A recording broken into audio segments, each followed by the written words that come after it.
Season 5, Episode 191 of School Librarians United. I'm your host, Amy Herman. This podcast is dedicated to the issues and challenges school librarians face every day. As a school librarian, starting my 16th year, I knew I wanted a podcast which addressed the nuts and bolts of running a successful library program.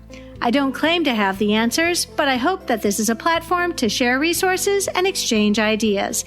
Now is a perfect time to mention that all the ideas and opinions expressed in this podcast by myself, my interview guests, and listeners who reach out to the podcast are our own and do not reflect those of our school districts. When incorporating research, I always make sure to cite my sources. So whether you are a novice or a veteran school librarian, this podcast has something for you.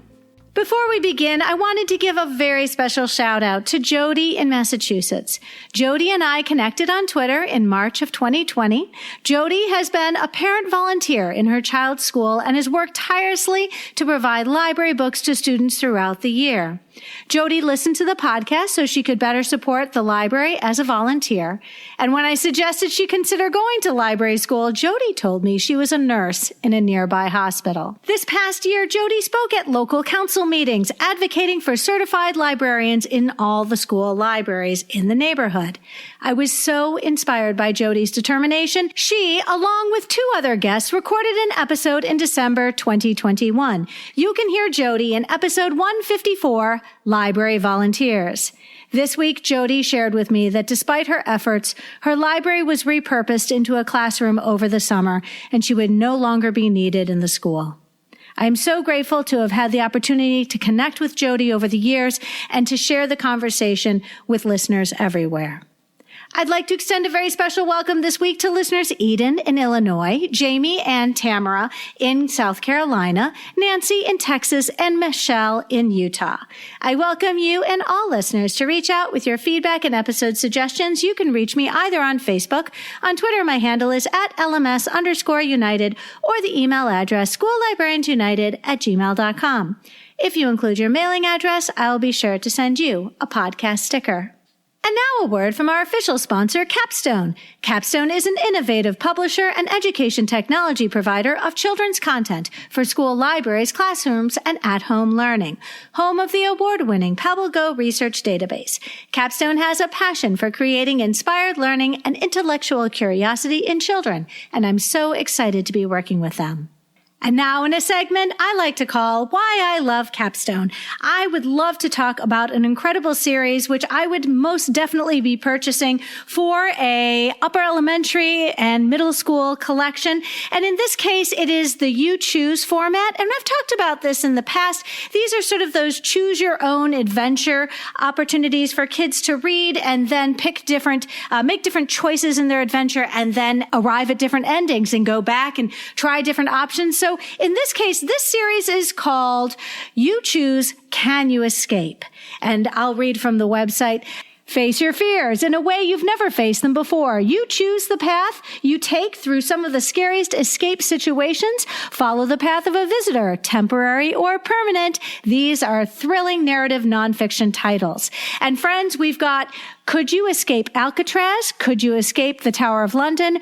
Could You Escape the Paris Catacombs? And Could You Escape a Deserted Island? And friends, I love these books. My students love these books when I worked with this age group. And I'll tell you why.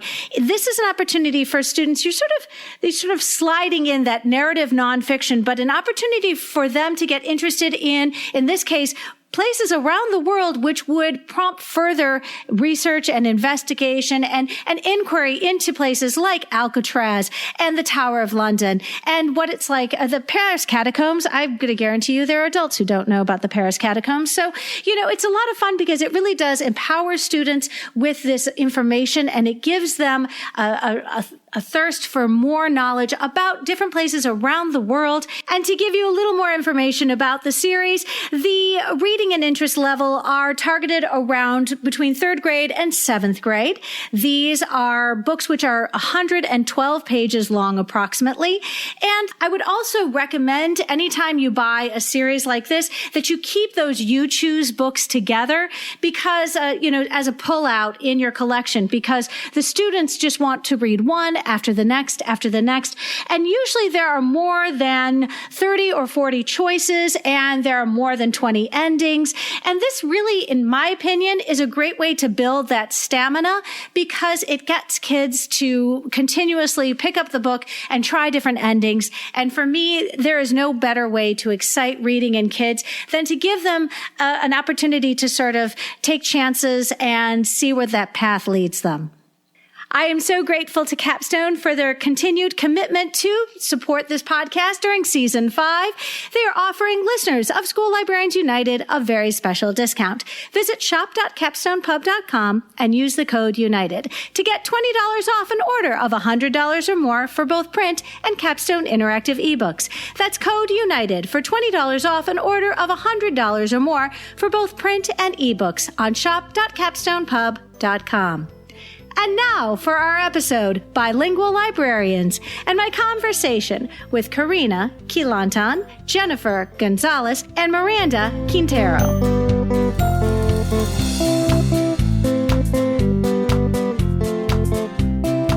Friends, I am so excited. Karina, Jennifer, and Miranda, welcome to the podcast. Hi, everyone. I'm Karina Quilantan. Hey. Hey, everyone. So, friends, we've got 3 fantastic guests with us today, and we're going to get started with Jennifer Gonzalez. Jennifer Gonzalez, welcome to the podcast. Would you let us know where in the country you work? Describe your library's sort of schedule. What kinds of things, what does a typical day look like for you? Because you're already back in school now. Yes, it is second day today. So I am in Deer Park ISD, located in Texas, which is a district of about 13 elementary, junior high, and high school. So we're small, but my campus is pre-K through second grade campus only. And we are the only school in the district that has bilingual students. So we have one dual class in our school and one dual in another school, but mine hosts all the bilingual kids. So we have about 5 to 6 bilingual classes per grade, about 700 students. So we are sort of in the middle of 2 towns, Deer Park, Texas, and Pasadena, Texas. So our demographic is, high Hispanic bilingual speakers, ESL speakers towards Parkwood. And then you cross Parkwood is my school. You cross the street and it starts looking a little bit different. So, we have to adjust a little bit because also when the librarians meet together to plan and things like that, we have to kind of wait and see how we can make it work, anywhere from elementary to high school, because we're such a small district. It's a small district, but I'm in the biggest school with the most kids that are so different than the others. But I am the librarian there, the school librarian there, certified bilingual librarian, and I am part of the activity rotation, which means that I see the kids during the teachers' conferences. So I see them for 30 minutes, and then I switch with computer lab because teachers get an hour conference. Monday through Friday, back to back. So in a week, we see about 36 classes. And I say we because I do have a paraprofessional. I do have an aide that's / library clerk with me, so that helps a lot. This is my 3rd year as a librarian there. I started during COVID, the crazy COVID year. So when we started, it looked a little bit different for me. It was, virtual, so I wasn't really doing much, which I got a chance to really figure out, catalog and the books and all the, back office stuff that we do. Which was very helpful. And then kids started coming in slowly, and so I had smaller classes, and then the following year, it was sort of like, boom, my first day with everybody in. So we were all still learning, but it was better and awesome to see, the kids in the rotation. That was a lot of work, and I didn't have help then. So I kept telling my principal, this is hard to do on my own, because I have kids in there. And so our typical day in the library, they walk in, I greet them, we do story time, and then they go check out. They're free to roam around the library, and all my kinder babies to my second graders. So what's hard about that is that I can't, as much as I want to train them to do self-checkout or something like that, I still have to scan everything. And some of them are still like very shy or they don't speak, very loud. So we had trouble with names and what's your name? And they, I couldn't hear, they couldn't tell me. So I had to kind of man the checkout desk as well as help them find books. So it was crazy. But my principal was, very nice, and she would send people like that. We have high school helpers that are in co-op, and so they would go to the library sometimes. And like, even if you have an hour, somebody would come in and kind of help me out. But then we were lucky enough that we got somebody full time in the library. And so this is my first full year with her, and she is so great. And it's so nice to have help in there.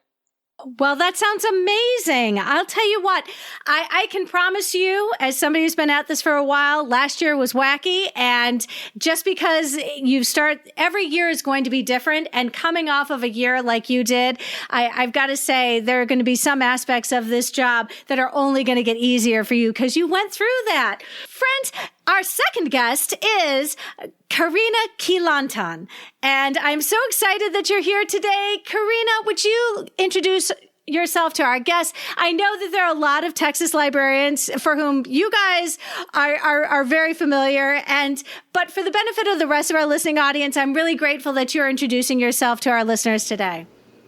Hi, everyone. I'm Karina Quilantan-Garza. I'm a library media specialist at a middle school called Jaime Escalante Middle School with the FAR San Juan Alamo Independent School District. It's a tri-city district which services over 31,000 students. The middle school that I teach at has about 600 students. Over 90% of our population is considered Spanish speaking. We are considered a bilingual campus. Many of our core content classes are conducted in Spanish. So I have a flexible schedule that allows me to reach those students through their classes and bring those Spanish resources to them. For those of you that don't know where this is located in Far, Texas. This is in the Rio Grande Valley, which is the tip of Texas, so right on the U.S.-Mexico border. So we have a very unique situation in that we get a lot of students directly from Mexico, Central America, South America, yearly who come to the United States for school. So it's a tough job, but working with teachers and working with the families is really what helps us kind of bridge that assistance, making the parents aware that even though maybe their primary language is Spanish, we have those resources to help connect that literacy and bring it home. Just like Jennifer, the pandemic in itself was pretty challenging because a lot of our students didn't have access to that technology. So luckily now our school, actually our entire district, went one-to-one with devices. So that's been super, super influential in how we deliver library services to them, since now we can meet them in not just the physical spaces, but the virtual spaces as well. So I'm pretty excited to learn from everyone. I know Jennifer and Miranda's experiences may be similar, but also very different. So I'm hoping to learn from them and see what I can potentially implement in my library as well.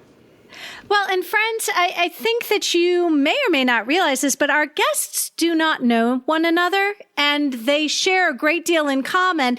And it seemed a shame to leave anybody out of the conversation, but I'll be perfectly honest, recording episodes with librarians who all share something in common, like the students that we support, like the gift that they all bring to their students, that they're bilingual, is something that really brings the conversation together, and it makes it certainly more rich for those of us who are hoping to learn from you. Our third guest today is Miranda. Let us know, tell us about your library, tell us about the students you support. What kind of schedule do you have? Yeah, so I am Miranda Quintero. I am at an elementary school in Fort Worth ISD in Texas. Fort Worth, not Dallas. I will make sure to say that. We are actually one of the largest school districts in the state of Texas. I think fifth largest the last time that I knew. And so we serve about 70,000 students in our district. It is a very large district. We serve a lot of kids and a solid 60% of them, I would say, are bilingual. So the campus that I'm at this year is serving students pre-K 3, so 3-year-olds through 5th grade. So the little babies are with us too, and they're so sweet and so cute.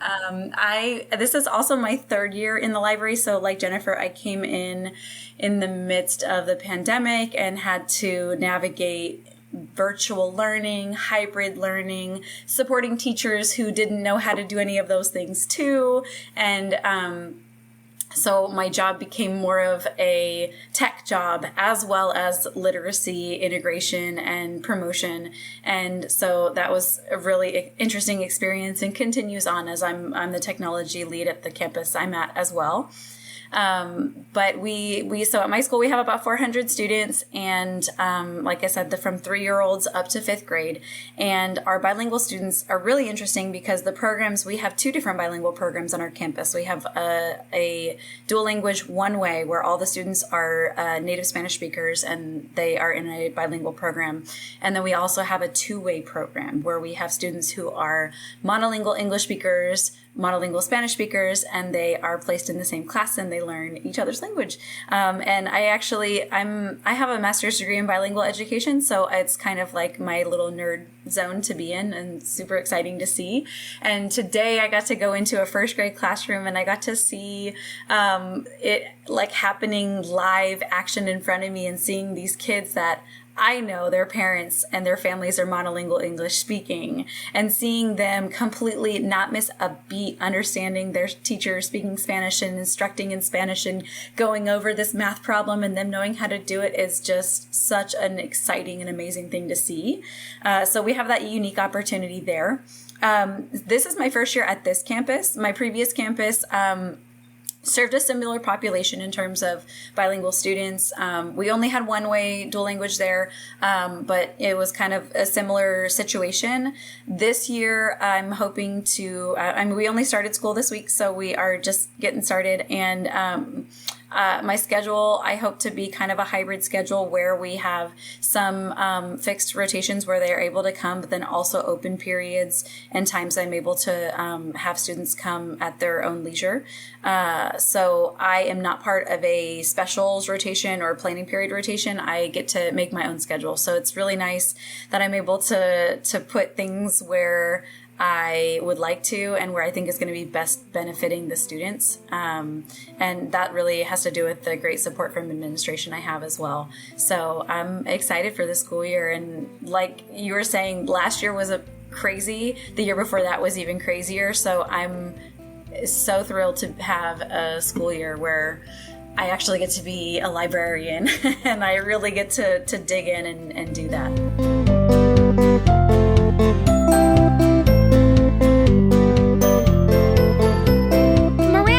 To ask you to start this one, would you share an experience that you had as a student with a teacher who is bilingual? Because I think that those kinds of memories stick with us.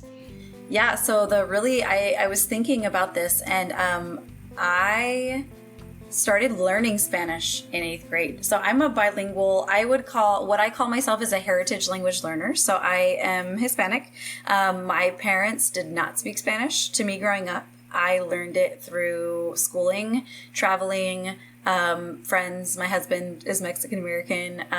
We are raising our children to be bilingual individuals. And so in terms of like with a bilingual teacher, I did not have the experience that a lot of my students are getting now as having bilingual teachers from elementary school. The bilingual teachers I interacted with were my high school Spanish teachers and college teachers. And so when I started learning Spanish in 8th grade was kind of the moment that I was like, wow, that's a piece of me that I was missing. I didn't realize that I was missing that piece of me to my identity. And as I continued learning more and more, I encountered more teachers that one of them, my AP Spanish teacher, was just amazing, where it was like, okay, she also learned Spanish and she is able to instruct us in this language, the finite details of it. So it's doable. I can do this. And I think that's kind of great to bring into my stance as an educator, is that especially with a 2-way dual language program,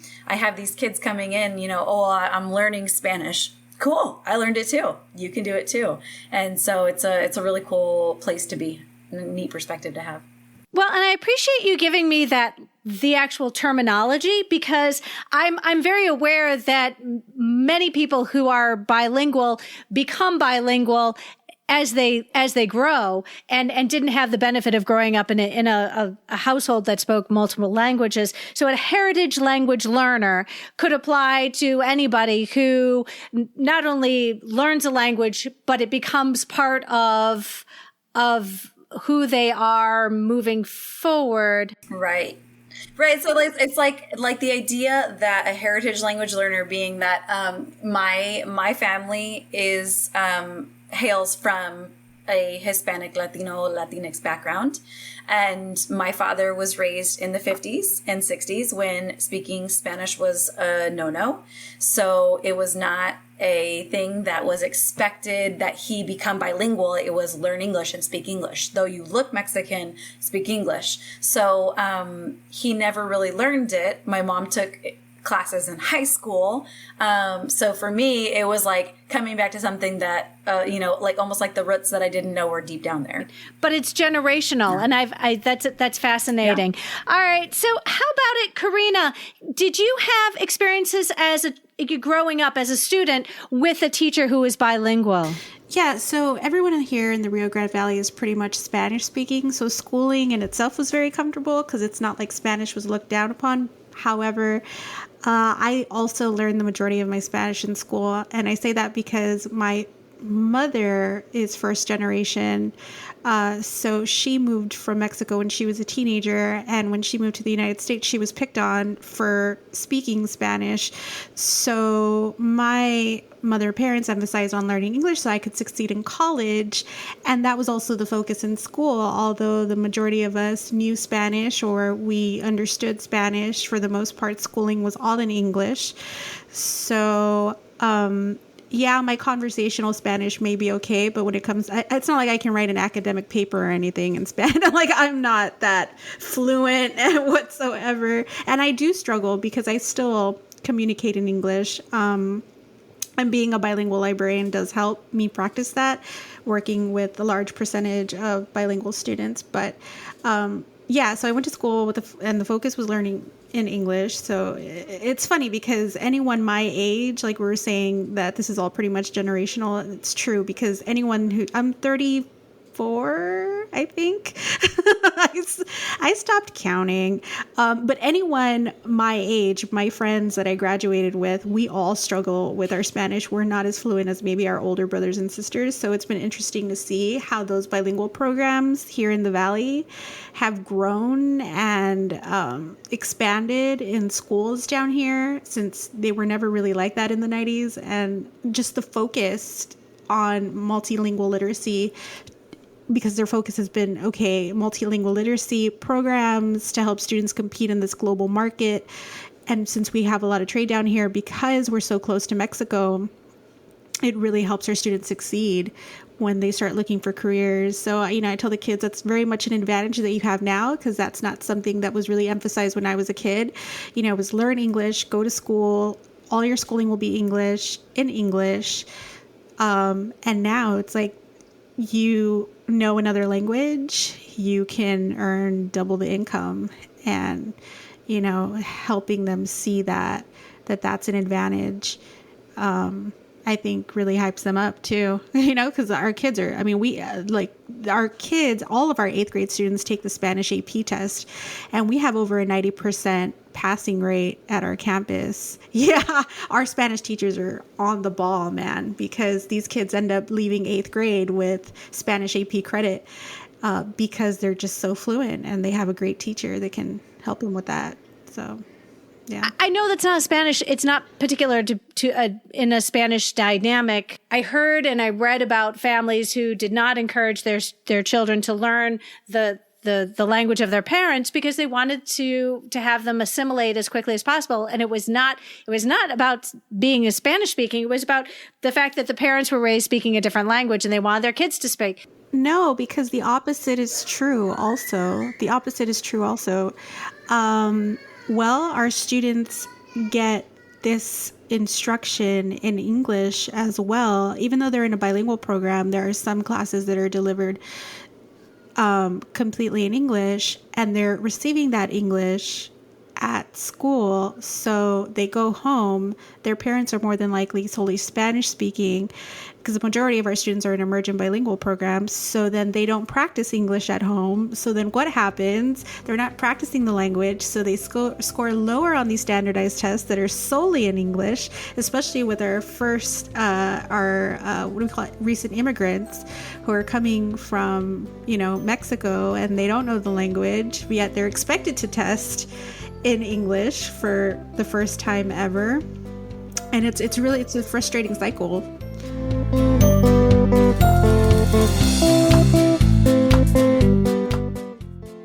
I think it depends. Sorry, it depends on the bilingual program of the district.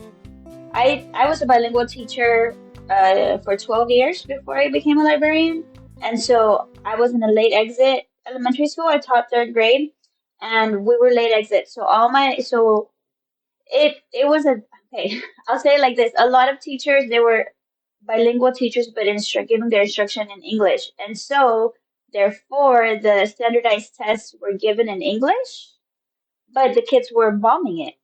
So the district, decided to make it non-negotiable, all instruction in reading and math was going to be in Spanish. So late exit was fourth grade for us at the previous district where I worked at. So my instruction when I was self-contained was 100% reading and writing, or ELAR, Spanish, 100%. And so science and social studies was taught in English, which is almost nothing. But our kids, being in a bilingual class, were able to test in Spanish. So they had that advantage where, their scores reflected their ability of what they could do. So our scores got better and the district got better. But, I'm sure there were a lot of schools that were still trying to teach in English. And then, scores are kind of skewed. Jennifer, let us know, when you were growing up, did you as a student have an opportunity, a memory or an experience with a bilingual teacher? Yes. So I am an English language learner. My first language was Spanish. My parents came to the United States when they were first married. My dad was born in California, but he grew up in Mexico. So my grandparents would come to California and Nebraska and Washington to work the summer. But then they would send the kids back to school during school, and then they would go to school in Mexico. So that's sort of where my parents met. My mom is from Mexico. They got married and they came here. To clarify, if we don't know where Pasadena is, it's Southeast Houston. So Houston is a Ghost Rose. But I think it's a more popular. People know where Houston is rather than Pasadena or Deer Park. But so they came over here. I want to say in 82, 83. And I'm 35, I think, because I also lost count. But so I grew up in a Spanish speaking household. My mom to the day has been here almost 4 years and is still not fluent in English. She still makes me order at McDonald's for her because, she's still embarrassed, a little bit embarrassed about it, but she can understand it, and she's, been in this country for so long, she gets it, but she's not fluent, and she tries, but she still has that, a thick accent, and I think she just gets nervous, when she's at the bank or, something like that, where she has to speak English. But so I grew up in that kind of environment. Now, my dad is fluent in English, but in my house, it was you speak Spanish, so you don't forget it. You speak Spanish so you can talk to your grandparents. You speak Spanish, and so when I was trying to decide what to do, in my life, art was my first love, but then I had very good teachers. And so my mom was always are you really going to have a good job with an art degree? She was really trying to make me make a good decision, so I pondered on it, and then I decided to become a teacher. Now, we were also always told in school being bilingual is an advantage. You make, I don't know, $1 million more in school or in your life if you're bilingual or something. I know they paint it that way, right? And so you grow up and then you learn that it doesn't work that way. But I will say that I had very good experiences in school. So I was late exit. I was in 100% Spanish class until third grade. Fourth grade was when I went into an English speaking class. And so all of our teachers were ESL certified. So they were able to give support. But I remember that transition when it was like all English. It was tough. Like it was the first time that I failed a test. It was the first time I had a parent conference, with my mom, and they were like, Jenny's not doing so good, and reading was like my love. So it was a little bit tough, but I think like all bilingual students, they get through it. Now, I do have a particular, teacher that really impacted me. So in third grade, because it's late exit, but they start pushing the English, I had a really high reading level. And so the school did this like program where like on Wednesdays, everybody would go to like the flexible grouping, like wherever they were, supposed to go. And so I was reading at a fourth grade level, so they would send me to the fourth grade class. But it was in English. And so my teacher was so nice. So his name is Mr. Escobedo. Never going to forget him. He used to drive a purple truck, but he gave me an electronic, like English language translator. So if you would put like, lámpara, it would tell you lamp. You just push, but it was electronic. And back then, it was really, really cool. And he's like, I don't know if you're supposed to have this, but take it when you go to class and use it if you have to. Like, because I think he knew that it was going to be hard for me, but he just, and I probably was too scared to use it because I don't remember if I used it or not, but and I kept it. He gave it to me and I had it forever. And then I remember I showed it to my mom and she's like, I need one. And then she went to get one for herself. And that really changed. Like she was, more comfortable on like writing a check out because that's what we used to do back then and things like that. And then she got the courage to apply for like her citizenship and stuff. And so I would help her with her test. Like it was, I had that particular moment in my third grade, class made a big difference in my life. So I still like when I hear myself talking, I still feel like I have an accent, right? Like when I talk in English, because my language of choice, it's changed a little bit. When I talk in Spanish, though, I feel like more natural. And so when I have my bilingual babies at school, I feel more comfortable reading in Spanish and doing story time and asking questions. I also taught for 12 years in Spanish. And so it's crazy, but that would be my, like if I was in presentation mode, Spanish would be my language of preference.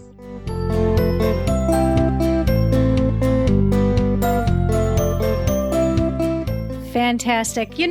I'm curious because all of you have been classroom teachers before you became school librarians. Did being bilingual factor in your decision to become specifically a school librarian? And, I'm just curious because for so many of us, our love of reading is why we became librarians. For me, it's my love of information but has being bilingual, having that ability that most of us can't say we have, has that influenced you at all? Let's go ahead and start with Karina. Did being bilingual at all impact this decision? Well, I think down here in the Valley, it's pretty normal, so I don't view it as a factor, but much like Jennifer said, we view it as an advantage. So it's easier to conduct lessons and approach students and meet them where they're at academically when content and lessons can be translated. So if I don't know how to say something or convey a certain topic, I make sure to reach out to our bilingual teachers and Spanish teachers and see how they can help me. As a matter of fact, some of my library ambassadors who are fluent in Spanish are tasked with helping with like book reviews and book talks for students who struggle with finding a book selection. So just making sure that they're aware that they have skills that can also help their librarian. It has been really great in helping them take ownership of the library. But as far as it being a factor in my decision of becoming a school librarian, I think when I became a teacher, because you have to be a teacher first in Texas, right, to be a school librarian, the focus has always been these students struggle academically. Now, what are the factors that are preventing them from performing at, the level that they should. And it's all the factors combined that inspired me to become a librarian, not necessarily just because we're bilingual, but that is definitely an advantage because it helps us overcome one of the major obstacles, which is that language barrier. But yeah, I mean, it's an advantage, I think. And how about you, Jennifer, when you decided to become a librarian? How did this factor into your decision? It definitely, like, I agree with Karina. It was more of an advantage, when I decided to get my master's because I was having teacher burnout, and I needed a change of scenery. I still felt very capable, of being present as an educator, but I wanted to do something different. So one of my high school friends was a librarian at the school where I worked at, and I was just seeing like the magic that was happening in her library. And so I had never really seen a bilingual librarian, honestly, until her, right? And so I saw the connection that she could have with kids, like in the book fairs, having Spanish titles and, focusing on read alouds in Spanish. And I was like, I could do that too. And so it kind of just, all the stars were aligned, I guess you could say, and it was an advantage being bilingual because that like in this area where I live, I was gonna be able to get a job, like kind of easily. Well, sort of. It depends on the district, but I felt like I was a better candidate, than what the librarians I had when I was in school because they were not bilingual, and so I didn't really have a connection with them. I loved going to the library, but I was almost like scared to talk to them because they were still that very classic, like, no talking. But I was always very curious about what went on, like in their office with like the book care stuff. And so, it kind of just, it was out of curiosity. And being bilingual was just like Karina said, like, one of the advantages. Excellent. And how about for you, Miranda? Yeah, so it's interesting to hear what Karina and Jennifer have to say because for me, being bilingual in North Texas especially was actually, I think, a big factor. For me, I always wanted to go to the library as a classroom teacher. I spent 8 years in the 5th grade classroom, teaching literacy and bilingual literacy, and I felt like, I wish every day were library day, and I would go to the library and think, I could do this. I could do this. I could do this really well. I want to be a librarian. And then I was realizing the gaps I was seeing in the collection in terms of like books for students who are bilingual and Spanish language books. And I kind of thought, that's interesting. Our librarian is monolingual. And so maybe she doesn't know. Maybe she's not trained in this. And I am a trained bilingual educator. I'm a certified bilingual educator. I have a master's in bilingual education. I've had to actually dissect this idea before. So becoming a bilingual librarian, being bilingual and becoming a librarian were hand in hand because I knew that there were students who were not receiving the equitable access to resources that they needed. And I knew that I was like up to the task to take care of that. Awesome. I'd love to hear each of you talk about how being bilingual has, first and foremost, enhanced your relationships with students and staff. Let's start with you, Jennifer. Sure. I think being bilingual, is awesome because you can just talk to your other bilingual teachers and they know I know where they're coming from. And so I can say, we have all these resources in Spanish too, because a typical, bilingual teacher or educator is, so many people share all these cool new resources, but our main question in our head is always, but is it in Spanish, right? So they present all these awesome programs, but is it in Spanish? And so I feel like as a librarian, all the new resources and books and stuff that we get, because I have that question, as that question, I'm going to find the answer to that in the Spanish resources. I feel like it has enhanced my relationship with some staff members because they trust me enough to know that I'm going to look for it in Spanish before they come and ask me. So everything that I do is very automatic English and Spanish. I always find Spanish. And I was lucky enough to come to a school where the previous librarian did a great job at having a Spanish collection. Where I kind of had a little bit of, an awakening was she was a very instructional and academic based librarian. And so she can give like titles off the back of her hand, like that. And with me, it's like, oh, hold on, let's sit together and see what you need, because I wasn't aware yet of the large collection, how many resources there actually were. But I think that also helps my relationship with staff members, because they feel like that sense of collaboration.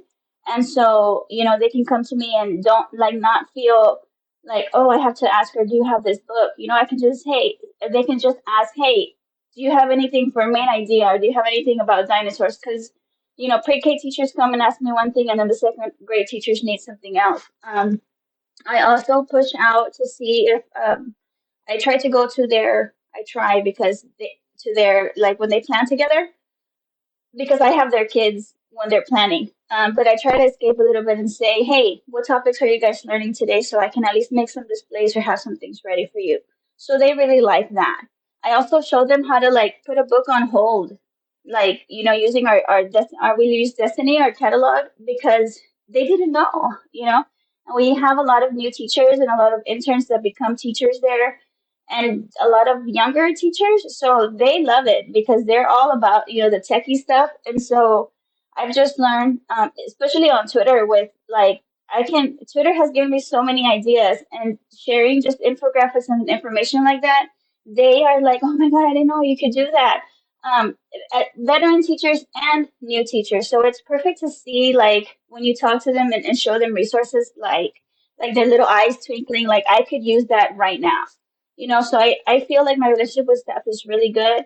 And I mean, my relationship with students, it's awesome because, I can talk to them like their mom does, or, they feel so comfortable because, they know that I'm going to speak Spanish, and my aide speaks Spanish too.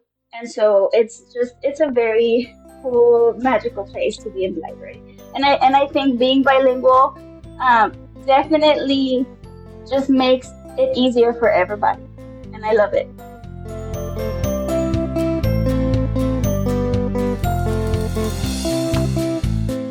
Well, and Karina, I'm really curious because you mentioned your student ambassadors will do your book talks in Spanish. Is that right? Yeah, so some of them, if I task them with, okay, we have new books in the library, whether they're in English or Spanish. If you feel comfortable recording it in English or Spanish, preferably Spanish, that would be awesome. So they'll make a little recording on Bunsy or on Screencastify, and then we'll put it in the LMS. That's been something that we've been trying to build. I mean, unfortunately, the kids get super busy, but when it does happen, it's super awesome because then the kids see themselves in the book talking versus just me. But yeah, I mean, ultimately, I just want the kids to feel comfortable with sharing their voice, and I want them to feel comfortable with sharing their enthusiasm for the books that they love, regardless of the language that it's in. And if it means helping a student find a book in Spanish, then I know that we've done our job, right? So it's one thing if it comes from me, but it's another thing when it comes from the student. So I like them taking on that type of leadership role. Well, and I think it becomes more authentic. Yes. When students are excited about books. Mm-hmm.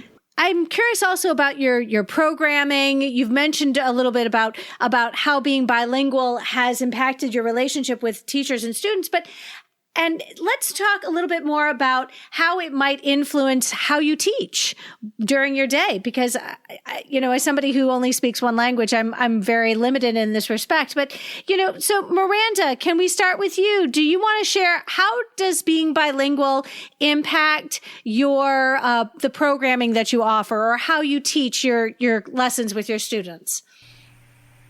Right. So being bilingual allows me to do lessons in either language. So if I have a class that is, a one-way dual language class that everyone is a native Spanish speaker from their home language, and I'm doing a lesson about, cyberbullying or online safety, it's something that I'm actually able to do. And this is really fun because I start learning some words that I didn't know in Spanish. who needs to know how to say cyberbullying in Spanish? You learn, and it's kind of cool because it allows that flexibility, because some of those students are maybe not going to access that information as well in English, and so sharing it with them in Spanish also empowers them to go home and share it with their families. And so I feel like it's like an arm that I'm reaching out. I'm not just instructing the kids in the school. I'm also reaching home, and I'm helping instruct the families at home in things that are important, and whether that be, online digital citizenship, or whether that be just selection of materials and kind of really the word I like to use is empowerment. And I like to empower students to find the things that they find thrilling, and take hold of that, and know when they're walking into the library that they can find that, they can do that. So just even in the way that I try and organize the library, the lessons that we teach, clubs, in terms of clubs, it's been really hard because I came in during COVID. So having like clubs and groups, we haven't done a ton of that because we haven't been able to meet. So I'm really looking forward to doing some kinds of like book clubs. And I have run a library ambassador program before, where I have worked with fifth graders. And so it's been interesting to see that, because those students are also, some of them are bilingual, and they'll be able to help the younger grades students who are coming in during open checkout times. And if they're struggling to do self-checkout, those kids are able to help those other ones. And it's so adorable to see these 10-year-old, 11-year-old kids come in and asking a 5-year-old, well, what's your ID number? And do you know how to do this? And where's this book? Why haven't you turned this book in? And it's just great, because they're able to do it in whatever language is comfortable for that other student. So really, it's just I think it's a comfort level. Like Jennifer was saying, she still sometimes feels like that comfort back in Spanish. And even though she can speak English perfectly fine, it's her default, it's her comfort place. Why shouldn't we be offering that in the library? That's absolutely the place in anywhere in the school where that should be happening. Well, and what about you, Karina? How has being bilingual influenced the way that you teach, or the clubs that you offer, or something that you might do programming wise in your space? It's definitely made my job easier. But something that I would like to say is, my Spanish is very choppy. So with my students, they'll help me with my Spanish and I help them with their English. So it's a nice little trade-off, right? So the majority of our students are Spanish speaking. So it's easy to provide that assistance for them. But down here, it's pretty much second nature to us down here, because, in the Rio Grande Valley, we have a high percentage of people who are Spanish speaking. I mean, that's pretty much, like I said, second nature down here. But we definitely do have like the feeling of family that comes from a shared culture. And I think that's one of the most beautiful things about living down here. And much like Jennifer said, I think it's easier to push out resources and help them align the resources that we have in the library to their curriculum. But this has kind of helped me as far as being bilingual. I mean, kind of looking at the programs that I offer and say, okay, how can I potentially provide this for our Spanish speaking students? So a lot of it has been translated tutorials, translated lessons, translated signage, translated directions, for pretty much everything. And something that I do want to mention is the district that I work at, PSJ ISD. We are, according to my director, I don't know how, I can't fact check this, but that we know of, we have Battle of the Books in English, but we kicked off a Battle of the Books in Spanish. So we call it Batalla de los Libros. Yeah. So according to her, it's the first in the nation. So it's something that our library department is very, very proud of, because we find some books that are in Spanish, and like a selection of 3 or 4 books. And we reach out to those students who are Spanish speaking, or even our students who are bilingual, who would like to not just compete in the one in English, but also the one in Spanish, or maybe they just want to compete in the one in Spanish and not in English. And we have a competition. So last year, I believe it was the first year that we kicked it off, or the year before that, I don't remember. But yeah, it's been pretty neat to provide that kind of programs for them, because we want to make sure that their identities are validated, right? Because we offer so many programs in English, and then to not say, okay, we're not going to offer it in Spanish is kind of sad, considering that the majority of our students are Spanish speaking. So Batalla de los Libros is something that's been really, really cool to kick off. Yeah. And I'm excited to see where it takes us this year, because the kids really seemed into it. So can I piggyback off of that?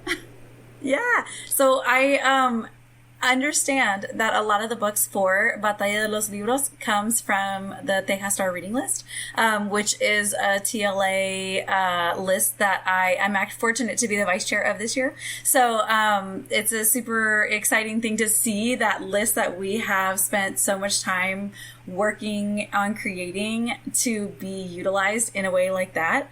And I think a lot of what Karina's saying is that in the United States, there is kind of this like othering of Spanish, and that like no overall. And I mean, we're Texas librarians, but like, you know, we're within the context of the United States, and there is still this kind of sentiment sometimes that Spanish is the other, or it is not as equal.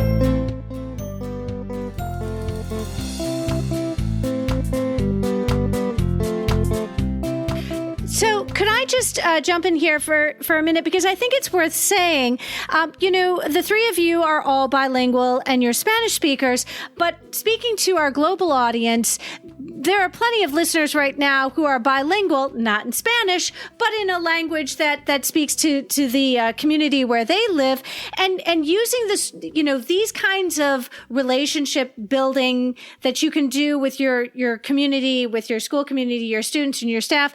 If you are bilingual in another language, this all transfers. I know that if I could ask either you, Miranda, or Karina, if you could share links to your Battle of the Books in Espanol, to put those in the show notes, that would be fantastic. So, Jennifer, how about you? How has being a bilingual librarian impacted the programming that you offer, clubs, or the teaching that you do? So, to piggyback on what both Karina and Miranda said, it definitely makes it better, because we are, always looking out for Spanish resources as well, especially with programs like, Battle of the Books, or just like, for example, this year we're jumping on Beanstack, which is like a digital reading log. And of course, I said, is it in Spanish, right? And so they're like, the actual interface of the thing isn't, but like parents, if they have their phones set to Spanish, they might see some things in Spanish. So the downfall with that is that, we are capable to ask these questions and look for bilingual resources, but in reality, when there isn't something provided like that, I find myself at least remaking everything, so it's almost double the work. So if you see a cute sign on Canva or on Teachers Pay Teachers, or somebody share it, it's in English, and I love it and I'm going to use it, but I got to make it in Spanish. And so there I am, like, it's just almost the double amount of work, which is why some people say, oh, why do bilingual librarians get paid more? Well, it's because of that, because they don't see that part, because we do it in our own time when we're planning, when we have extra time. I fit all these extra little things like translating time, in my plans or whatever, because it's a lot of work when you want to provide something and make it, fair and equal for everybody, for your campus. And it's not available, but you want to make it because it's so good. And so I take the time, It's also kind of second nature to me to do it, because if it's worth it, I feel like if the English speaking classes are going to use it, or if I feel like the kids are going to jump on board with it, then I'll take the time and do it in Spanish. But it does take time, and so that's the hard part, I think. I'm guessing. Absolutely. Karina, I'm curious, when you are supporting a large community of bilingual students, this is going to impact your collection.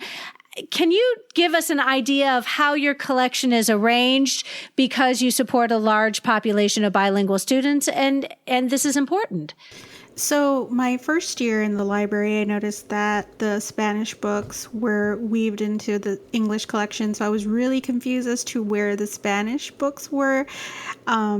And I only knew to ask that question because our campus was a bilingual campus, right? So obviously teachers are going to want to know where the bilingual or Spanish books are. So I took a few days to go through the collection. We have about 12,000 plus books. It's one of the smaller middle schools, and we have a smaller collection than the rest of the campuses in the district.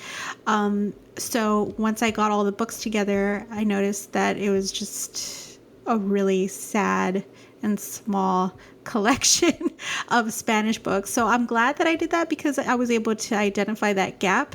It led me to apply for the Laura Bush grant to build the Spanish collection, and we ended up getting fully funded for the max amount that you can get, right? So we were able to add 100, definitely at least 100 books to the collection. But I just have to say that finding Spanish books is hard because the translations don't necessarily always translate well.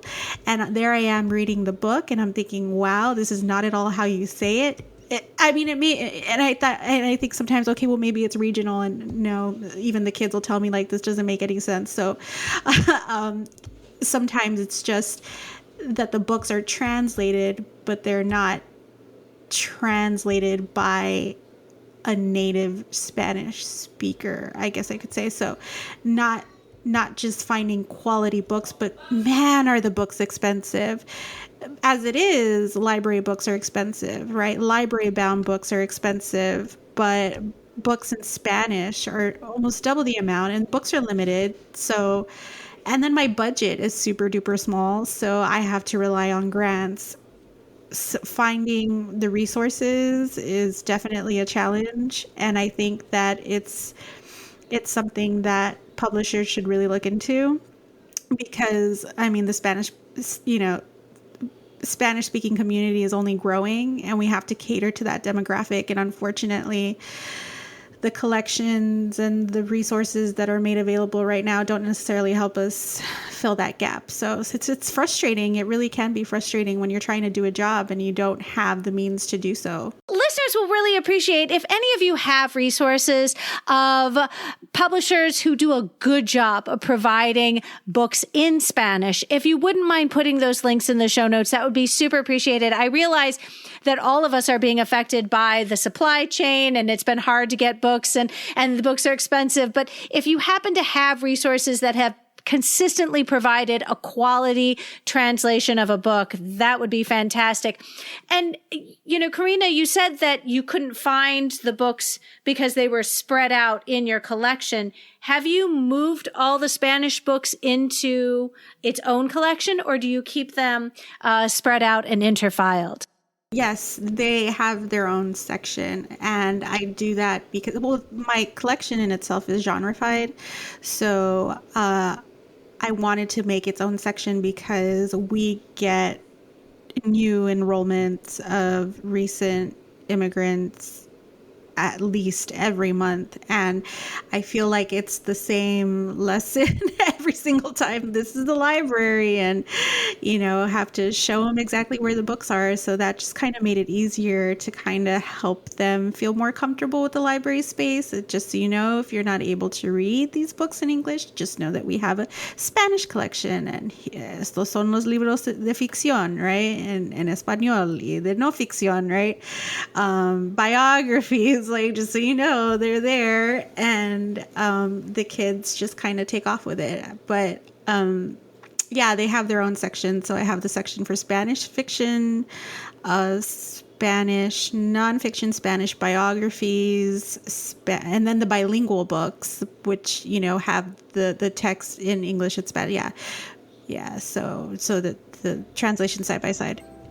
Anytime we make a decision that increases the access students have to the books, that's there you go. That you don't even have to explain. You're like, yeah, it's easier for the kids to find the books. There you go. Enough said.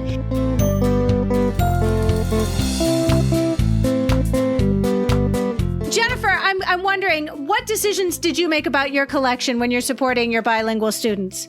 So when I walked in to the library for the first time, because I also would like to share that when I got hired as a librarian, I interviewed through Zoom because it was during the middle of like COVID. So I had not ever seen the library in person. Like I didn't know what I was going into. And yeah, I get the job, and then so like come around before the school year, like the 2020 school year was over, I did email the librarian and said, hey, can I help you close down so that I learn stuff? Because then I wasn't going to know anything. So I did, and it's an open concept library.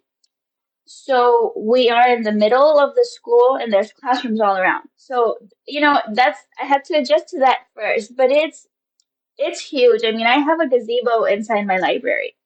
So it's a beautiful library, but it's big. I mean, I have like 21,000 books in the entire collection. Okay, that's what I came into. But the books there had never been a heavy weed. There had not been a really good inventory. And so when I when I learned, I was kind of doing my librarian stuff that I learned like in school, for my master's, and doing what I learned there to run a report and analyze the collection and all of that. It was like a mess. And so that took a long time to kind of fix. But I updated, I'm like at 18,000. So I have weeded a lot. But I'm in a district where we don't get like our book fairs and we don't get like a lot of funding either.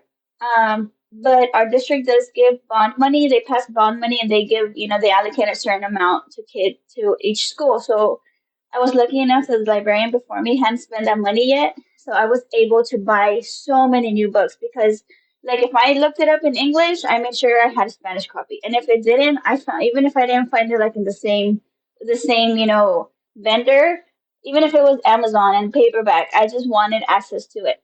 And so the problem that I encountered with my collection is that, I had a lot of books, but I didn't have any more room. I'm out of shelf space.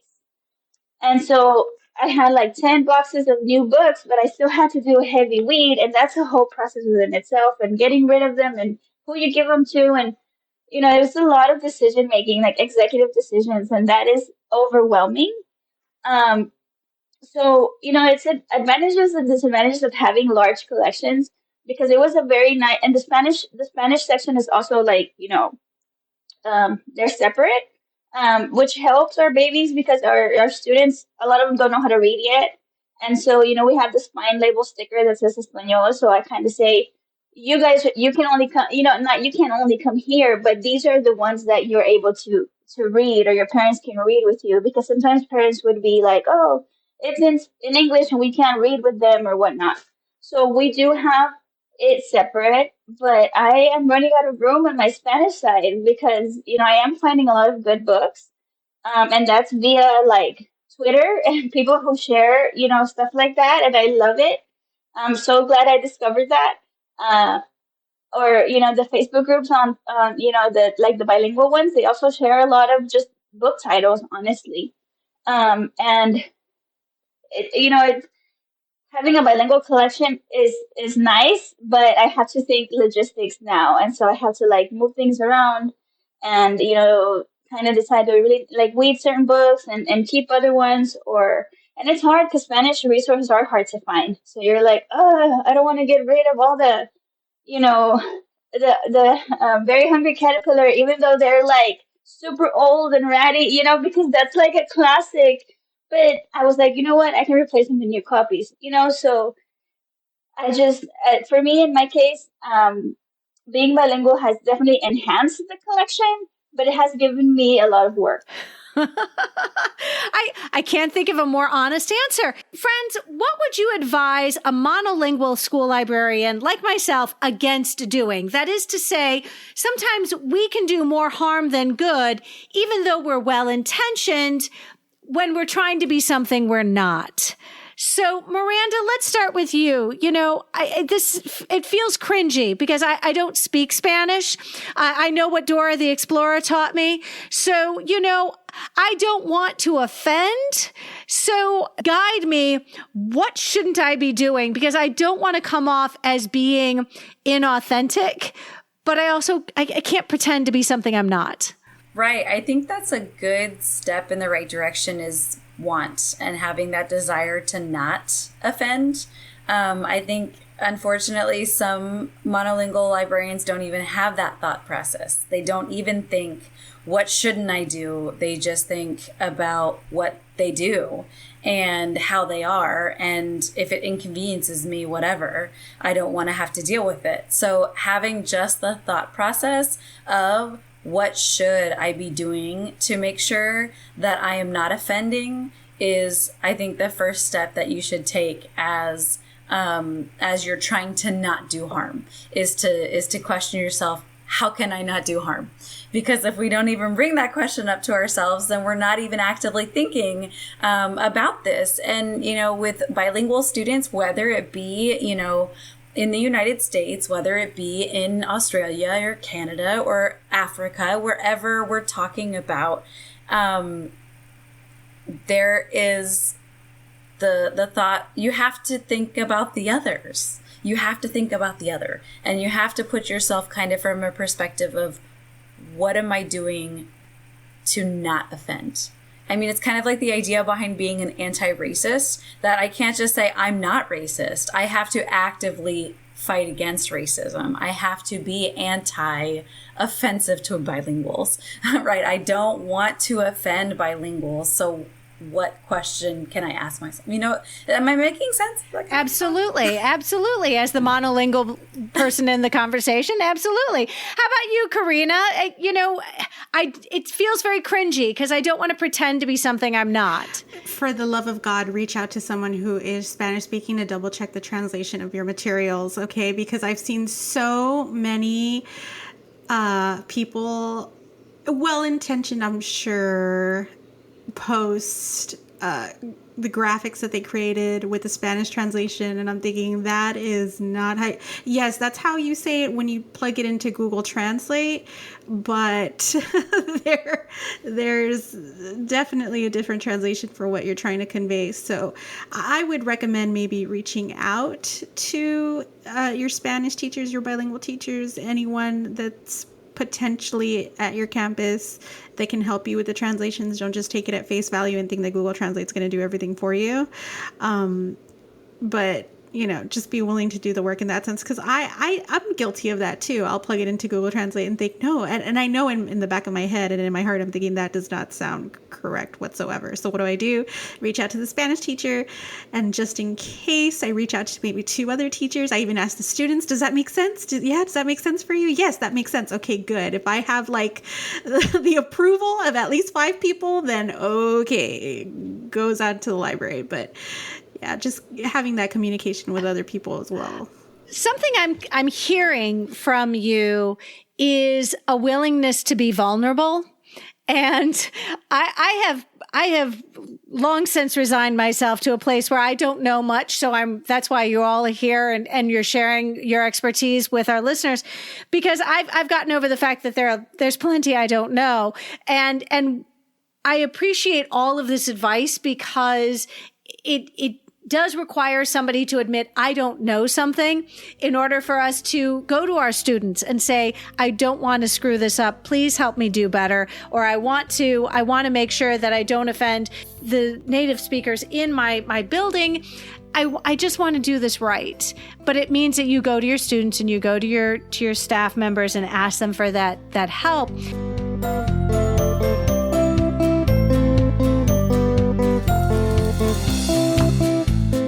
Let me get Jennifer's feedback, and then we'll go back to Miranda. Yeah, I agree with what they both said. Number one is just consideration. Know that somebody else needs what you're thinking, or the same work you have to do. Somebody else has to also do it, like in Spanish or in whatever language that it is, because it is very global. And get you some bilingual friends. That is the best advice, because you need somebody that you can ask these questions to without feeling that scary feeling of, oh my God, am I going to offend?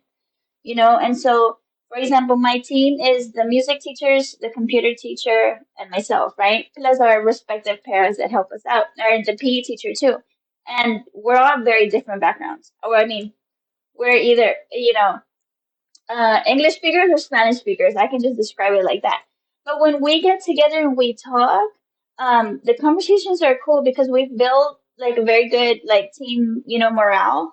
And so I can say, am I saying this right in English? Or am I like when I'm writing an email and I'm like, can I read this to you? Because I think it's wrong because I'm writing it in English. And then they'll come to me and say, am I saying like the music teacher has a bilingual class and is trying to sing the song in Spanish? And so they're like, is this the way I pronounce like chocolate, right? Or something like that. And it's a very quick, informal, comfortable conversation. Yeah, trade-off. And so that is my best piece of advice, and don't assume, I think that's the other thing. Don't assume that like because we want it in Spanish or whatever, we're like trying to be complicated or we're trying to be picky or we're trying to be, extra.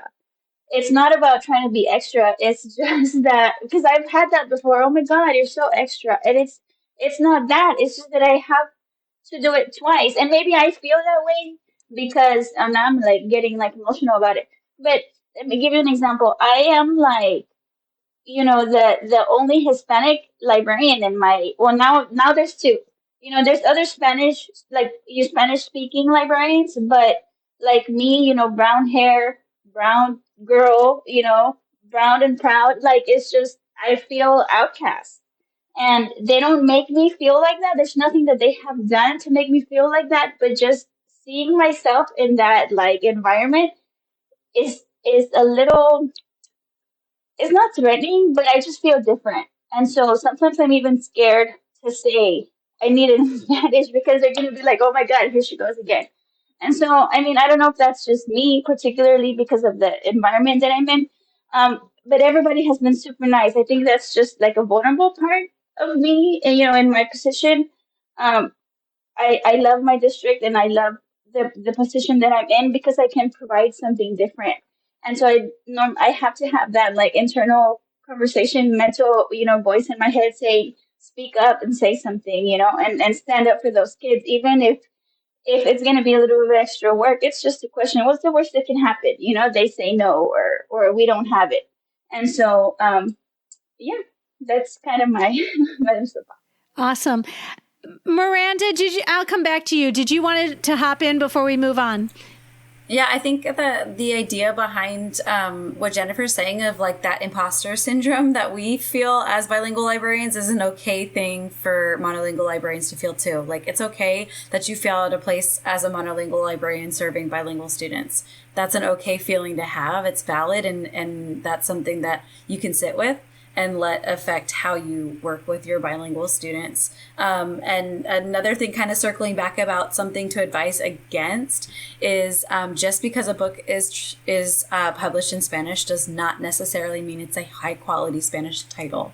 So, one of the things that we actually evaluate with the Tejas Star reading list is we have a rubric, and translation quality is one of the items that we review when we are reviewing. So we ask the publishers to send us, if it is a book that's simultaneously published, to send us an English and a Spanish version so that as we're reading the Spanish version, we can see, is this an actual valid translation of what they were trying to convey in English in this book in English. And so there's become a lot more of Spanish simultaneous publications like that, where it's in Spanish and English. And even at the TLA conference, I was asking all the vendors, what about Spanish titles? Do you have Spanish titles? Do you have Spanish titles? And a lot of them were very proud to say, we have a simultaneous publication coming out.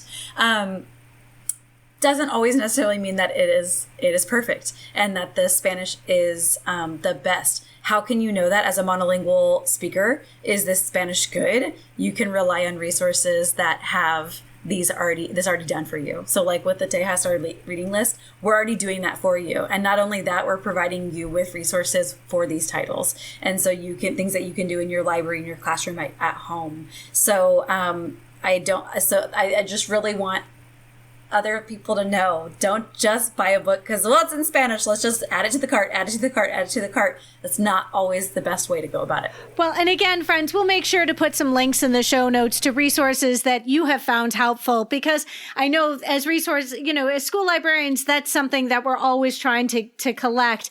That being said, what advice would you give to school librarians who are not bilingual? And, how can we bridge that language divide between those of us who only speak one language and our students? And let's go ahead and start with Karina. Well, I would say just learn as much as you can. Something that I've done in the past is, I remember my first year as a librarian, I was so nervous because I hadn't practiced my Spanish in forever. And I thought, okay, maybe I knew my content for ELA and I knew maybe a few social studies terms here and there. I was never in a bilingual school setting. So what I did was I created a cheat sheet of frequently asked questions that I think that the students would ask me, and I translated them, and I had my mom help me, my sister help me, just to make sure that I didn't sound ridiculous. And then I made some bookmarks with the answers. So I'm actually currently working with a Spanish teacher from my campus to help me come up with a dictionary for librarians with translations. For example, like, how do you translate bookshelf? How do you translate book? How do you translate circulation desk? With the translation and pronunciation, just so maybe, Amy, if you end up getting a Spanish-speaking student, you could have a phrase already there listed for you that'll, teach you how to say, are you looking for a book? Or are you checking in or are you checking out, right? And these are all little signs that I have in the library too, just to help the students, feel more comfortable about where they're at. But who doesn't love signage right now? When is this going to be done? I don't know. We were aiming high and like overly ambitious, and we decided to do this in March, and then we realized it was testing season. So I'm hoping that we can finish that this year and then kind of post it on social media in case anybody else wants it. Well, and we'll be making sure to share our social media so that all of our listeners can follow you. How about you, Jennifer? Is there some advice you could give to those of us who really would just like to bridge that language divide, and we can't flick that switch? It's not something that's going to happen overnight. I think, like I said before, I think find yourself a friend, even if it's another bilingual teacher, or and have an honest conversation with them and be like, you know what, I really want to understand, our kids more, or the other Spanish teachers more, or whatever, so that you allow that vulnerability to go away, and just have honest answers. And so if you are having, a certain question that you want to ask, you're in a comfortable setting to be like, is this offensive, or should I this, or should I not, because honestly, I feel like having a friend or having a buddy that you're comfortable with is the best thing. And like, it's kind of like what Karina said, I have a group message with like some of my closest bilingual teachers in my school. And I always say, I need your bilingual brain. I need your Spanish brain. How do you say, like, even story time? Like, story time is really cute in English, but there's not a cute way to translate story time, for a sign, because I was making a sign actually. And I was like, help me think, even if it's another way, how to say it, And so the collaboration piece is very important, I have to talk it out. Sometimes I go to my CTIS, our computer integration specialist, and I'm like, just hear me out. And I say, blah, blah, blah, blah, blah. And she just like, are you good? And I said, I'm good. I can go, So yeah, I think having a little comfortable group of friends would be the advice I would give. I have one of those.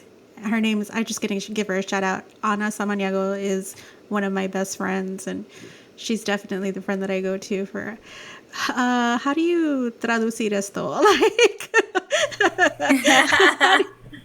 yes. Yes. Or I call my mom and I'm like, like so random. I'm like, Mom, ¿cómo se dice? And she's like, what are you trying to say? And I like have, because sometimes it's so random. She's not expecting it, right? Because she's in the middle of her day, and it's just like, like bookmark. It's also, there's different, countries that say it differently, and I'm like, oh, which word can we Exactly. use? Like, we're having a bookmark contest, and I needed to translate that document, and it's like I spent 5 hours on something that might have taken 5 minutes because I just want to get it right.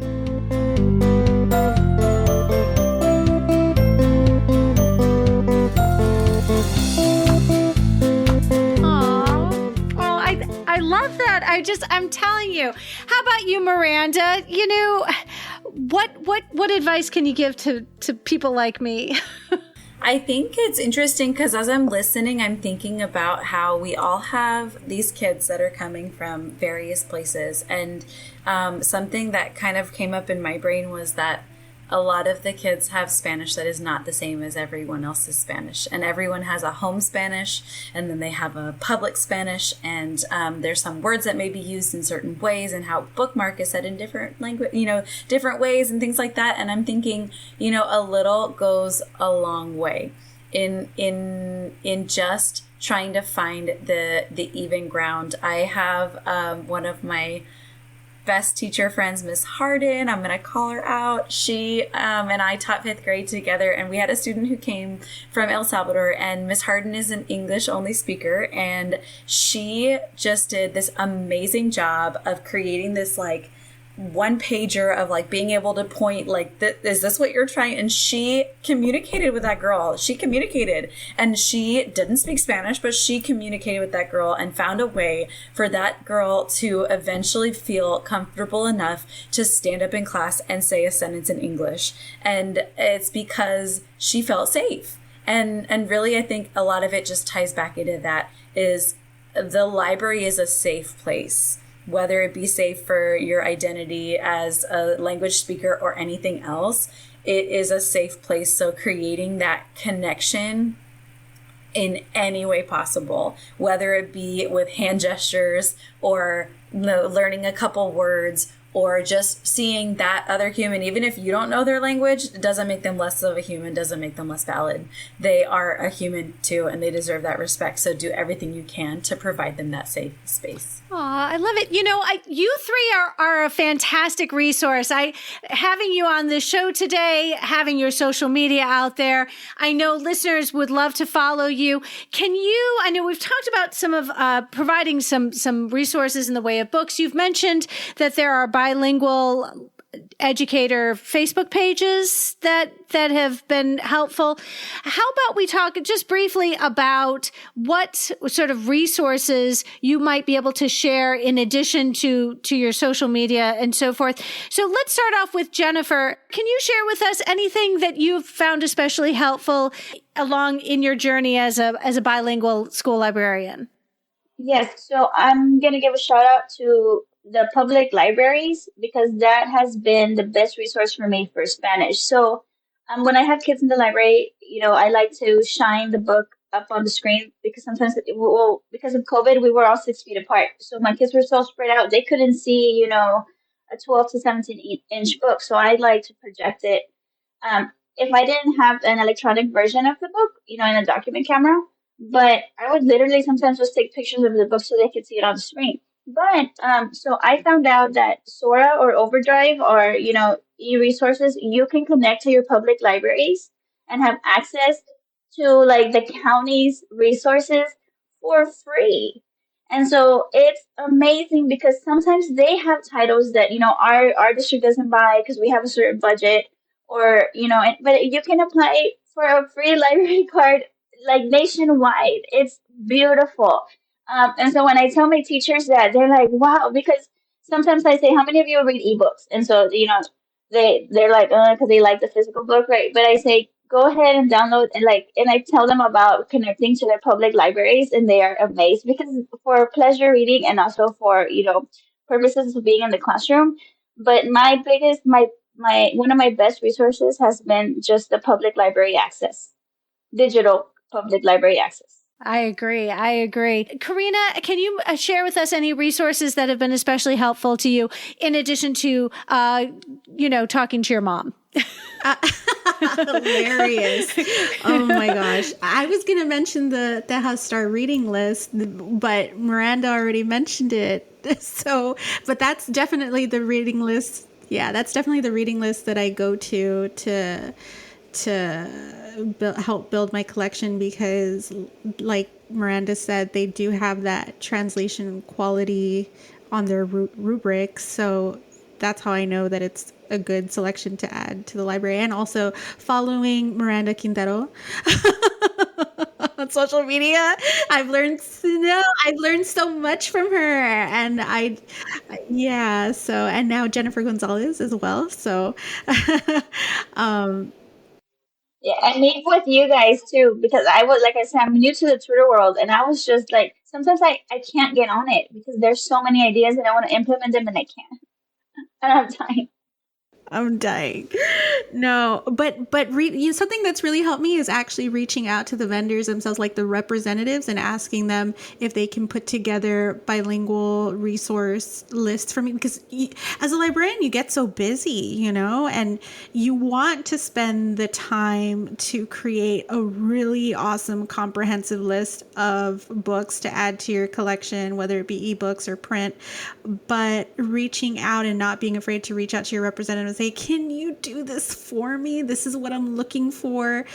And you'd be surprised how willing they are to provide those lists for you. And then you just kind of go and kind of see exactly what it is that they selected and saying, okay, maybe this is good, maybe this isn't, and making your best judgment by doing the research. So, I mean, just reaching out to those people that your approved vendors specifically, right? Because I mean, there's some vendors that I wish I could use, but they're not approved. But reaching out to the ones that are available and asking them for that help as well, because I guarantee that they will reach out and reply and say, definitely, I'll get that for you. So just, I guess, honing in all your resources and all your I guess your support that you could possibly have as a librarian. This has been such a helpful conversation, because I know there are a lot of us who really just want to do better. But, Miranda, you get the last say. Is there any other resources that you find especially, I mean, you guys have given us so many ideas, anything that we haven't touched upon that you find incredibly helpful in doing the job that you do?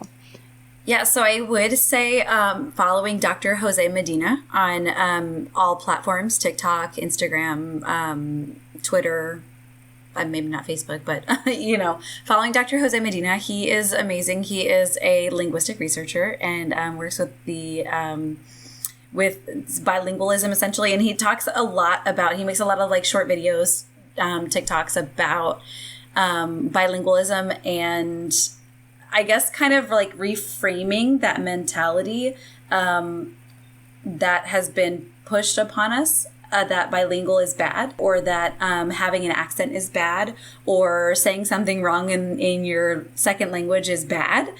He really challenges that a lot. And so I think I've learned so much from him. I was really lucky that my district contracted him, and that was kind of something too with being bilingual. It helped. They had him come for some trainings for bilingual teachers. And I was like, well, I'm not a bilingual classroom teacher, but I'm a bilingual librarian. Can I still come? And they're like, yes, of course. And so I got to sit in a full day training with him and got to experience just the magic that he brings to any room, and have these discussions about how it is a good thing and it is okay to validate that language, and how we can teach children to use this language as the superpower that it really is to give them. It's so exciting and so uplifting. So that would be like my one other thing, the 1-2 punch there. Fantastic. Friends, I'm so grateful for all that you've shared with us today. Let us start off. Miranda, just let us know how we can find you on social media. I am pretty heavy on Instagram at Bilingual Bibliotecaria, which is librarian in Spanish. And unfortunately, Twitter has a character count that you can only make your name so long. So on Twitter, I'm Bilingual Bib. All right, fantastic. And how about you, Karina? I am at Q the Librarian. Q is CUE, the Librarian, on Instagram and Twitter. So you can follow me if you ever need anything, and just feel free to reach out. You're going to get a lot of followers, I'm telling you. How about you, Jennifer Gonzalez? I am at Biblio_world on Twitter. I don't have an Instagram yet. I can only keep up with one right now, but Twitter is so far is the place to be when I need like a quick little, motivation or inspiration moment. Especially, I mean, that's how I came across you guys because I liked something that Karina said about bilingual librarians, and I'm like, hey, me, like invite me, and so I didn't know her, but I just posted it, and so this happened, and I think it's awesome that we're able to do this. Yeah. Well, and the fact that you are all in Texas, there's a possibility a conference may be coming up, I don't know, in the near future where all of you can meet face to face, which would be really fantastic. It is not unusual for our PLN to start off as a virtual PLN and for it to morph into something personal. And pretty soon you'll find that we're all sitting around the table getting drinks. All right, friends, thank you so much. I hope you have a fantastic week and thank you for joining us today. Yay, thanks. Thank you so much. Happy Friday.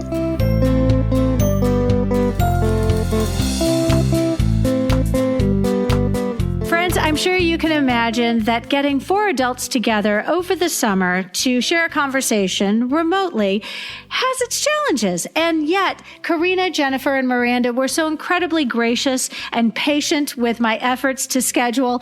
And ultimately, we had this great conversation, and I'm so grateful that we're able to share it with you today. I'm grateful I can continue to learn from Karina, Jennifer, and Miranda because they are part of my virtual PLN, and I strongly encourage that you follow them as well. If you found this episode helpful, please share it out with your team, your PLN, and on social media. Be sure to follow on your favorite podcatcher so you'll never miss an episode. And if you really like listening today, considering sending out some fan mail to our guests because I am so grateful that they were able to pull this off, and I know that they would love to hear from listeners everywhere. One last friendly reminder, I encourage you to take advantage of Capstone's generous $20 discount off an order of $100 or more using the code UNITED. The topic of our next episode will be recruiting and shortages and my conversation with Tamara Cox. I hope you will tune in.